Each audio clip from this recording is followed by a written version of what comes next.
Bonjour. La campagne électorale pour la présidentielle 2016 au Gabon a commencé. Je voudrais déjà savoir ce que vous en attendez et comment vous la vivez de France. Écoutez, nous vivons la campagne présidentielle avec beaucoup de passion, comme le million de Gabonais qui attendent cette élection, beaucoup de choses. Je la vis comme tout le monde, avec une grande passion. Celle que je ressens aujourd'hui est de voir notre peuple s'exprimer par des voies démocratiques, soit pour sanctionner, soit pour la continuité. Et pour ma part, je lance un appel à toute la jeunesse républicaine pour lui dire que l'élection est une occasion unique, celle d'un peuple d'exprimer démocratiquement son choix. Et donc j'appelle tous les jeunes à aller retirer leur carte d'électeur pour qu'au soir du 27 août, ils puissent faire pour qu'au soir du 27 août, leur choix soit respecté. Nous avons eu l'occasion en 2009 d'organiser une élection présidentielle au moment où beaucoup ne misaient pas sur la capacité de nos institutions à organiser de façon régulière une élection après le décès du président Omar Bongo Ondimba. Donc ce sont les acquis, c'est que nous avons fait preuve de maturité démocratique en 2009 et je souhaite que cette maturité démocratique soit encore une fois exprimée au soir du 27 août. Mais surtout, pour le moment, j'invite les jeunes à aller retirer leur carte d'électeur et à aller voter massivement. Cette campagne, ou même la pré-campagne, a été marquée par des arrestations considérées comme arbitraires. Est-ce que c'est la même lecture que vous avez de ces arrestations qui ont eu lieu par rapport à des manifestants, notamment des manifestants jeunes, et un ressortissant gabonais naturalisé américain? Écoutez, vous savez, la République est un équilibre de droits et de devoirs.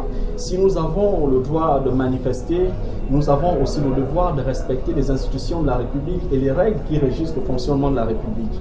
Je souhaite que le code de procédure pénale, qui est censé réguler tout ce qui concerne la procédure en matière d'arrestation et tout ce qui s'ensuit, soit copieusement respecté pour que nous ne puissions pas faire pour que l'arrestation ne donne pas lieu à des arbitraires ou à des abus de pouvoir. Mais ce que je retiens et ce que j'entends dire aujourd'hui, c'est qu'il ne faut pas manifester en sombrant dans l'invective, dans l'appel à la haine, dans la calomnie. Ce n'est pas ça la manifestation démocratique. La manifestation démocratique est bien autre chose que ce qui se fait aujourd'hui au Gabon par beaucoup qui se revendiquent de l'opposition.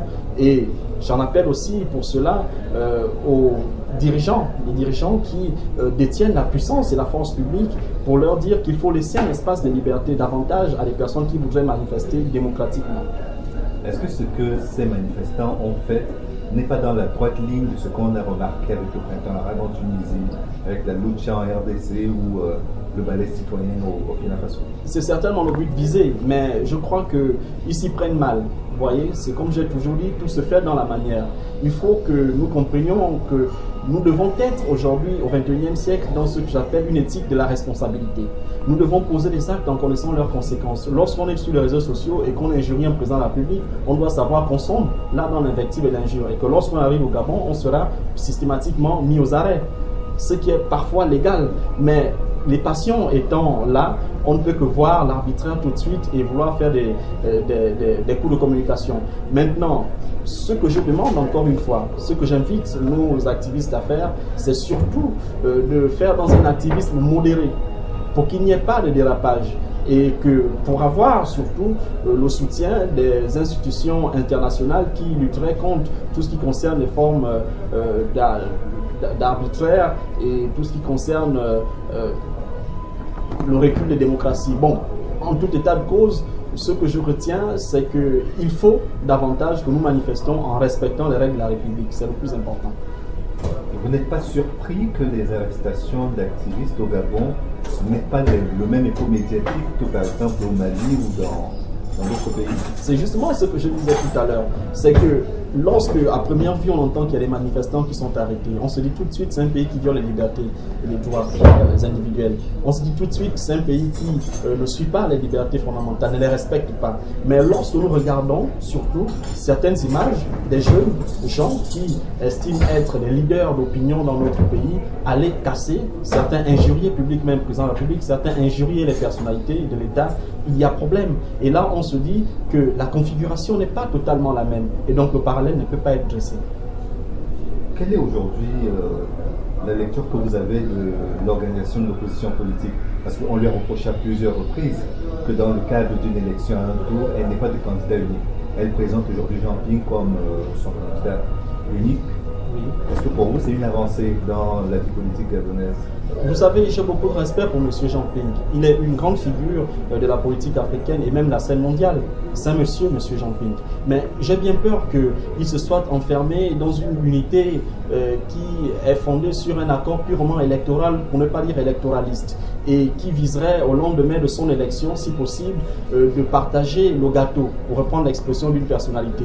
Et je ne souhaite pas que des accords d'unité se fassent sous le dos du peuple gabonais parce qu'on voudrait satisfaire X ou Y. Ce que je retiens surtout pour l'unité de cette opposition, c'est qu'il s'agit d'anciens pédégistes tant décriés. J'espère pour ceux qui sont dans cette unité, ceux qui sont dans cette union, que le but n'est pas simplement de sombrer dans une stratégie de haute loi de là que je m'y mette. Il faut avoir un projet pour les Gabonais, un projet sérieux qui permettra à notre peuple de vivre décemment. La lutte contre la pauvreté, la lutte contre le chômage des jeunes, la lutte contre la misère qui gangrène aujourd'hui notre pays sont des priorités sur lesquelles il faudra s'accentuer et non pas sur les questions de satisfaire l'intérêt personnel de X ou Y. Parmi les 13 candidats en lice, il y en a quand même beaucoup qui sont issus du PDG. C'est quand même une grosse hémorragie qui s'est produite. Il y a beaucoup de déçus, y compris dans l'élite du parti au pouvoir. Oui, mais vous savez, le problème, les défections ne se posent pas qu'aujourd'hui. Je ne dirais pas que j'étais plus jeune, je n'étais pas jeune, je ne savais même pas si un jour j'aurais caresser, côtoyer le milieu de la politique gabonaise, mais je crois qu'il y a eu des démissions en 1989, à la veille de la conférence nationale. Il y a eu des démissions en 1993, à la veille de l'élection présidentielle. Il y a eu des défections en 1998. Il y a eu des défections en 2005. Il y a eu des défections en 2009. Cela fait partie de la vie d'un parti politique et la vie d'un pays, tout naturellement, la vie démocratique d'un pays. Mais ce qui est malsain, ce qui pourrait être malsain surtout, c'est que ces démissions se fassent pour des raisons d'intérêt personnel. Et donc, ce sont des agendas qui sont parfois cachés et je ne pense pas que ce sont des questions qui devraient nous intéresser parce qu'il s'agit purement, en l'espèce, des questions d'intérêt personnel qui n'intéressent pas les Gabonais. Ce qui intéresse les Gabonais aujourd'hui, c'est la gestion dans la transparence, c'est la transparence dans la gestion de nos finances publiques. Et c'est ça qui est aujourd'hui intéressant. Que faisons-nous de l'argent des Gabonais? Qu'avons-nous fait de l'argent des Gabonais? Qu'allons-nous faire de l'argent des Gabonais? Regardez la misère des jeunes aujourd'hui. Regardez des jeunes qui, pour être des gens, pour se faire un nom, sont obligés, disons-le comme ça, de se prostituer. Ça, il faut finir avec ces questions-là. Il faut lutter contre le chômage des jeunes. C'est la priorité. Il faut lutter contre la précarité des femmes. C'est cela aujourd'hui que nous devons faire. Et c'est sur ces plans de développement, c'est sur ces questions-là que l'opposition, si elle arrive au pouvoir, et bien entendu, le camp d'en face, la majorité, si elle succède à elle-même, devrait s'apaisantir.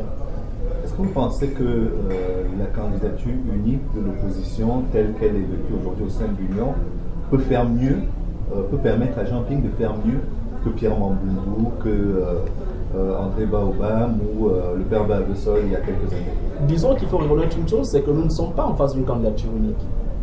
Voyez-vous, il y a 13 candidatures. Il y en a 3 qui se sont ralliés à la cause d'un homme, M. Jean Ping, pour qui j'ai beaucoup de respect encore une fois.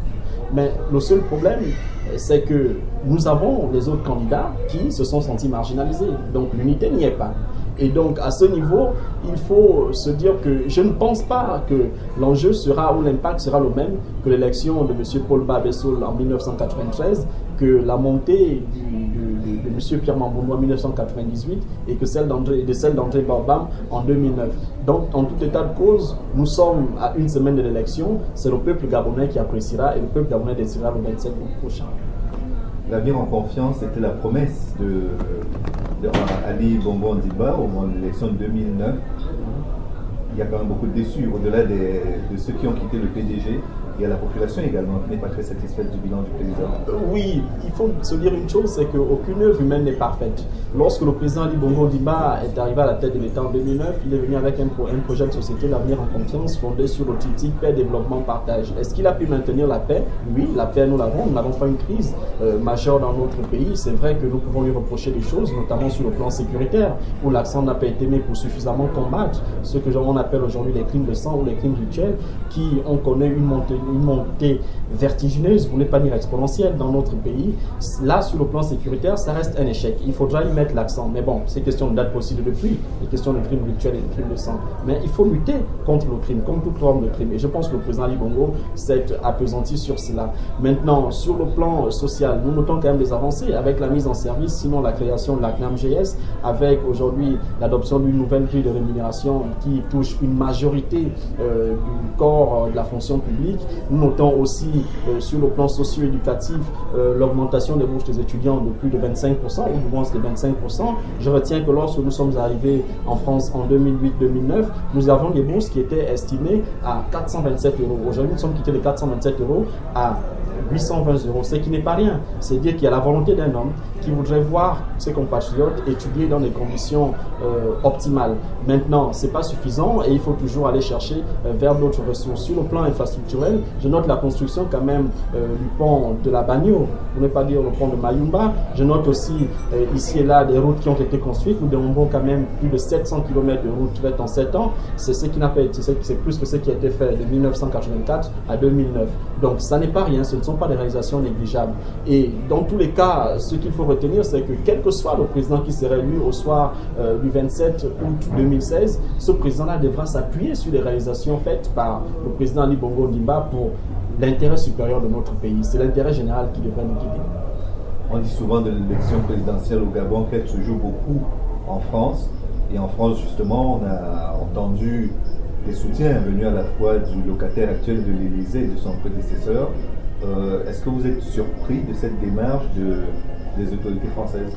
Non, mais ce que je retiens, c'est qu'il y a eu une lettre qui avait circulé via Mediapart et qui était écrite par Madame la conseillère du président François Hollande, qui venait en soutien au président Ali Bongo pour les accusations de faux dont il faisait l'objet. Écoutez, c'est une démarche diplomatique pertinente, je trouve, en cette période.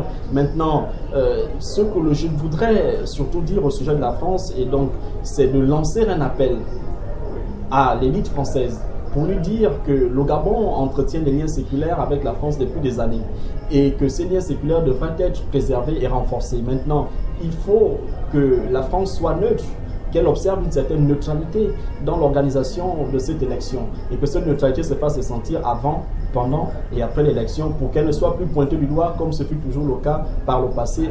La France est un grand pays et aujourd'hui, je souhaite que pour l'élection du 27 août 2016, elle observe une certaine neutralité.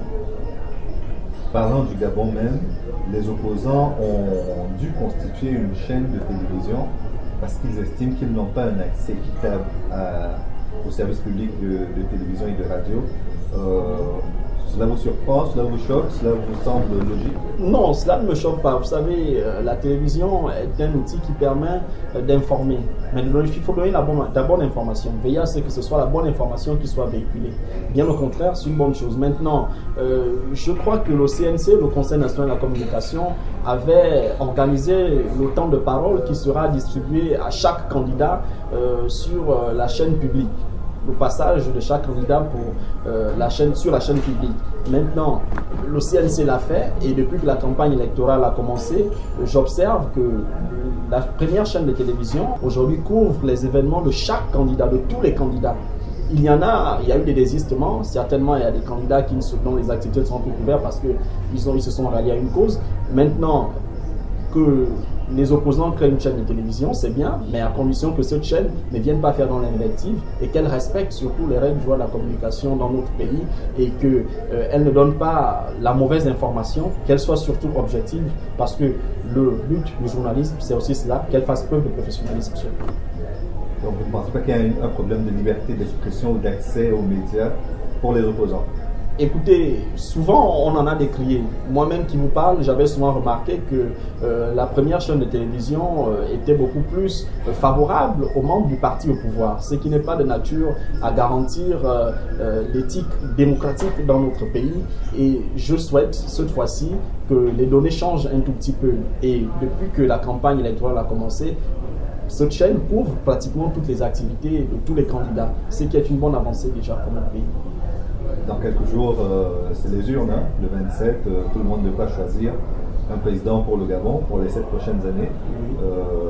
Quel est votre message à la fois au peuple gabonais et aux autorités gabonaises? Écoutez, mon message aux autorités gabonaises sera de dire qu'il faut que les institutions organisatrices de cette élection veillent à ce que les conditions de transparence soient réunies. Il faut qu'elles fassent tout pour que le choix du peuple soit respecté et pour qu'il y ait toutes les conditions de transparence après cette élection. Maintenant, à l'endroit des jeunes, je dirais simplement qu'il faut que chaque jeune aille voter et que chaque jeune aille au préalable retirer sa carte d'électeur. Maintenant, je dirais aussi que nous sommes la vitrine de l'Afrique et du monde à travers cette élection présidentielle. Et je ne souhaite pas que cette vitrine soit ternie, je souhaite que cette vitrine soit resplendissante, parce que nous avons depuis un mois des observateurs internationaux qui circulent dans notre pays et j'aimerais qu'ils partent du Gabon avec une image, l'image d'un pays qui est toujours un arbre de paix et qui sait faire preuve de démocratie et dont les institutions peuvent faire preuve de maturité démocratique. Merci beaucoup. C'est moi qui vous remercie, monsieur.